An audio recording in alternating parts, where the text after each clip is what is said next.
History অনেক interesting একটা topic, কিন্তু ক্লাসে অনেক বোরিংভাবে পড়ায়। আজকে একটা ইন্টারেস্টিং জিনিস নিয়ে আলোচনা করব। এটার নাম দিচ্ছি আমি ব্রেকিং অফ হিস্ট্রি, হিস্ট্রির ভাঙন। আর এটা শেষ করবো হচ্ছে এন্ড অফ হিস্ট্রি দিয়ে। এন্ড অফ হিস্ট্রি আগে প্রথমে একটা টার্ম ক্লিয়ার করে নিই, পাবলিক কনসিয়াসনেস। এটা হচ্ছে পাবলিক কনসিয়াসনেস, এর মানে হচ্ছে আশেপাশের মানুষজন যেইটা নিয়ে কথা বলে বা যেভাবে চিন্তা করে বা যেই ট্রেন্ডে থাকে, এরা যদি পাবলিক কনসিয়াসনেস হয়, যেখানে সব নিউজ, আশেপাশের ট্রেন্ডস এবং কারেন্ট অ্যাফেয়ার্স নিয়ে কমেন্টারি, এগুলো হচ্ছে রিয়ালিটি, হচ্ছে এটা। রিয়ালিটির অনেক ক্ষুদ্র অংশ হচ্ছে পাবলিক কনসিয়াসনেসে আসে, এইটাই হচ্ছে মেজরিটি। তাই বেল কার্ভে দেখালে এরকম হচ্ছে মেজরিটি কাজ করে। তাই যারা হচ্ছে অন দ্য ফার লেফট তারা পাবলিক কনসিয়াসনেসে নাই, যারা ফার রাইট তারাও পাবলিক কনসিয়াসনেসে নাই। এখন হিস্ট্রি কি? হিস্ট্রি অনেক ইন্টারেস্টিং। হিস্ট্রিকার অনেক ফ্যাক্টস আছে যেগুলো ট্রু ফলস মিলায়, কি একটা ন্যারেটিভ আছে যে প্রথমে এটা ছিল, পরে এটা ছিল, পরে এটা ছিল।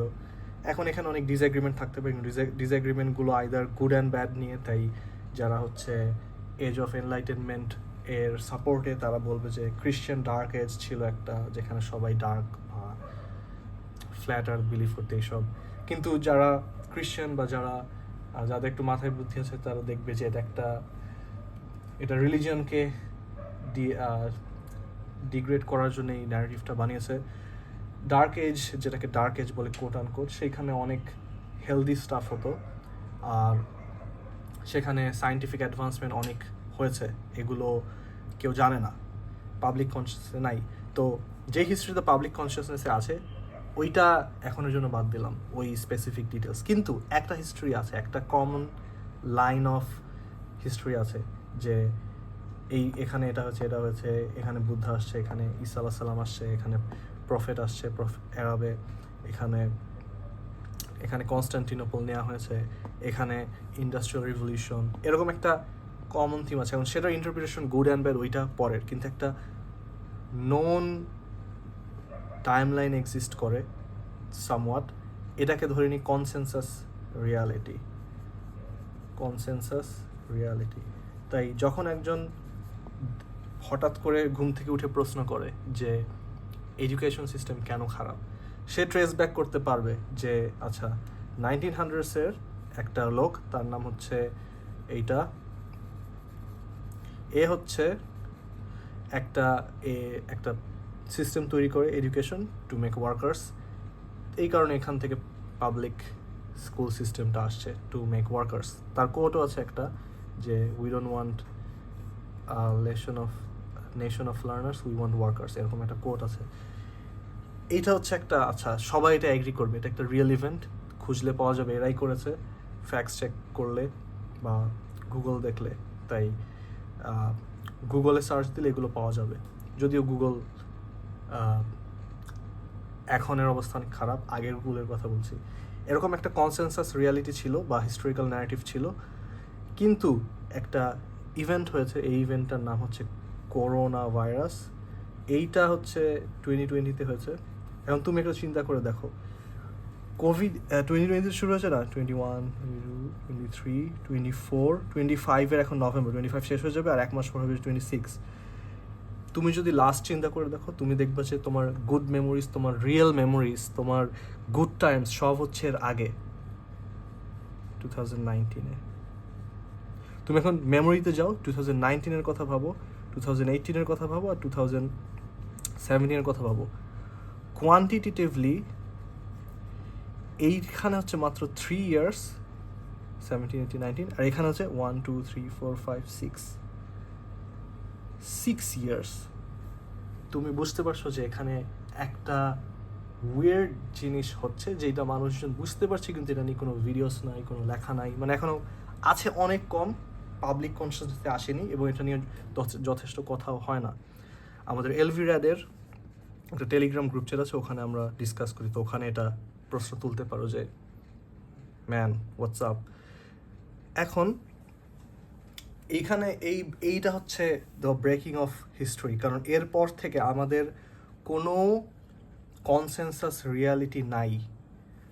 এইটার পর থেকে বিভিন্নভাবে বিভাজন শুরু হয়েছে, একজন এইদিকে, একজন এইদিকে, একজন এইদিকে, একজন এইদিকে। আগের রিয়ালিটি ছিল যে একটা হোল এরকম, এখন এই হোল রিয়ালিটিটা ফ্র্যাগমেন্টস চলে আসছে। এইটা হচ্ছে একটা বিলিফ সিস্টেম, তারপর এইটা আরেকটা বিলিফ সিস্টেম, এইটা হচ্ছে আরেকটা বিলিফ সিস্টেম, এইটা আরেকটা। সবার ভিউতে সবাই ঠিক। একটা ইভেন্ট যখন হয় সবাই হচ্ছে সবার ওয়েতে ইন্টারপ্রেট করে এবং তাদের রিয়ালিটি ক্রিয়েট করে। আর যেই ডেঞ্জারাস জিনিসটা হয়েছে 21-22 এই সময়ের মধ্যে একটা নতুন জিনিস আসছে যেটা এই ফ্র্যাগমেন্টেশনটাকে আরও সলিডিফাই করেছে। গেস করতে পারো অনেক ইজিলি, চ্যাট জিপিটি। তাই তুমি যতই গর্ধব হও না কেন, তুমি একটা নিজের রিয়ালিটি তৈরি করতে পারবা। এখানে একটা প্লাস অপশন আছে, তুমি রিয়ালিটি বানাতে পারবা। তুমি ছোট একটা রিয়ালিটি বানালে, যে রিয়ালিটিতে তুমি হচ্ছে একটা সেভিয়ার বা তুমি ইমাম মাহাদি, চ্যাট জিপিটি বলছে যে yes you are absolutely right, you are given divine commandments. তখন সেই সেই ভিউ থেকে তুমি হচ্ছে এখন রিয়ালিটি ইন্টারপ্রেট করতে পারো যে আমার বাবা মনে হয় চাইনিজ স্পাই, আমার মা মনে হয় সেন্ট বাই ডার্ক ফোর্সেস, আমাকে চাপিয়ে রাখার জন্য আমার এখন ফ্রি হতে হবে এখান থেকে, এরকম করে একটা ন্যারেটিভ বানালে। তো এইসব এইসব ফ্র্যাগমেন্টেড রিয়ালিটি হচ্ছে বেসড অন ফলসহুড, মানে অবভিয়াসলি এখানে হচ্ছে আইডিওলজিস আছে, ডিফারেন্ট আইডিওলজি দিয়ে ডিফারেন্ট ওয়ার্ল্ড ভিউ ফাংশন করে। তারপর বিলিফস আছে, ডগমা বলা যায়, এটা বিলিফস না বলে ডগমা, এগুলোকে কোয়েশ্চেন করা যাবেই না, ডগমা। আর এইগুলো হচ্ছে সব ন্যারেটিভ, যে এটা হলো, এটা হলো, এটা হলো, এটা হলো। আর এরা হচ্ছে আর একটা হোপিয়ামের উপর চলে। হোপিয়াম মানে হচ্ছে সবারই একটা ফিউচার ভাইব আছে, মানে সবার একটা প্রফেসি টাইপের জিনিস আছে। তাই ধরে নিই এই ফ্র্যাগমেন্টটা হচ্ছে লিবারালিজম বা লেফটিজম, এদের প্রফেসি হচ্ছে ওয়ার্ল্ড অনেক হিটেড হবে, মানে ওয়ার্মিং, গ্লোবাল ওয়ার্মিং, তারপর সব পশু পাখি মারা যাবে, বায়োডাইভার্সিটি নষ্ট হয়ে যাবে। এই সবগুলোর দোষ হচ্ছে ফসিল ফুয়েল কোম্পানিজ। তাই ফসিল ফুয়েলের এই কারণে মিউজিয়ামের পেইন্টিংয়ে যে রং ঢালো, এইটা হচ্ছে লিবারালিজমের অ্যাপোকালিপস। যারা হচ্ছে রাইট উইঙ্গার্স বা কনজারভেটিভস, তাদের একটা ভিউ আছে যে ট্রাম্প এসে আমাদের বাঁচাবে, ট্রাম্প হচ্ছে সেন্ট বাই গড, ট্রাম্প হচ্ছে ইমাম মাহদি। আর তাদের ভিউ হচ্ছে একটা সেভিয়ার আসবে, সেভিয়ার এসে বাঁচাবে ফ্রম দিস পিপল, এরা আর এরা। এরকম করে ডিফারেন্ট, এরকম করে রিয়ালিটি অনেক ফ্র্যাগমেন্টেড হয়ে গেছে এবং কেউ কারোর সাথে এগ্রি করতে পারছে না। এটা অনেক বেশি ডেঞ্জারাস। আর 2020-র পর থেকে হচ্ছে এইটা, মানে 2020-র পরে একটা সিগনিফিকেন্ট ইভেন্ট হচ্ছে এখানে, একটা হচ্ছে এখানে। প্রথমত এটার ক্লিয়ার কোনো, এইখানে কোনো ক্লিয়ার ওয়ান অ্যাগ্রিড আপন কনসেনসাস রিয়ালিটি নাই। হিস্ট্রি তো পরের কথা, মানে যদি হিউম্যানিটি সার্ভাইভ করে আর 10 বছর, তারপরে না হিস্ট্রি লেখা হবে। এখন তো আমরা লিভ করছি এই পিরিয়ডটা, এখানে হিস্ট্রি লিখছে কে আসলে, এটা একটা কোয়েশ্চেন, কিন্তু এটা ইম্পর্টেন্ট না। মেন থিং হচ্ছে এখানের ইভেন্টগুলো যে হচ্ছে এইগুলোর এই ফলস রিয়ালিটিকে আরও বেশি মানে ডিভাইড করছে, প্রতিটা ইভেন্ট আরও বেশি ডিভাইড করছে। যেটা হয়েছে কি প্রবলেম, এখন মানুষ ডিফারেন্ট ফ্র্যাগমেন্টসে যেহেতু বসবাস করছে, তারা কখনোই একসাথে একটা জিনিসে অ্যাগ্রি করতে পারছে না। হিস্ট্রি হ্যাজ এন্ডেড, সবাই হচ্ছে নিজেদের পডে বসবাস করে।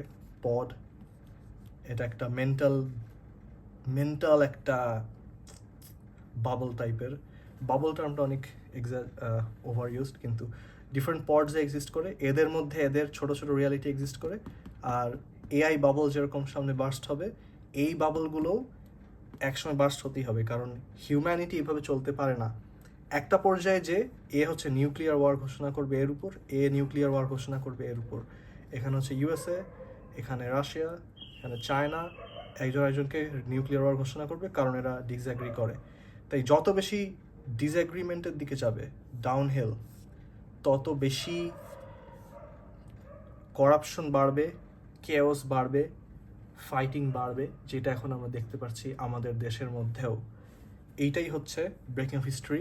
আমরা এখন কোনো সিঙ্গেল হিস্ট্রিতে অ্যাগ্রি করতে পারছি না, মানে এটা তো বাদ, কিন্তু এর আগেও এখন ডিফারেন্ট ডাউটস আসছে যে এটা কি আদৌ হয়েছিল, ওটা কি আদৌ হয়েছিল, ওর নাম কি এটা ছিল, এই ইভেন্ট কি আদৌ হয়েছিল, যে লিখেছে সে হচ্ছে একটা ওয়েস্টার্ন লার্পার, তার হিস্ট্রি বিলিভ করা যাবে না। মানে এইটার পরে হিস্ট্রি তো নাই, এর আগেরগুলো এখন কোয়েশ্চেনেবল। মানুষজন এখন আপরুটেড ফ্রম রিয়ালিটি। এখন তাদের অনলি ওয়ে হচ্ছে ডাইং উইথ হিস্ট্রি ইটসেলফ।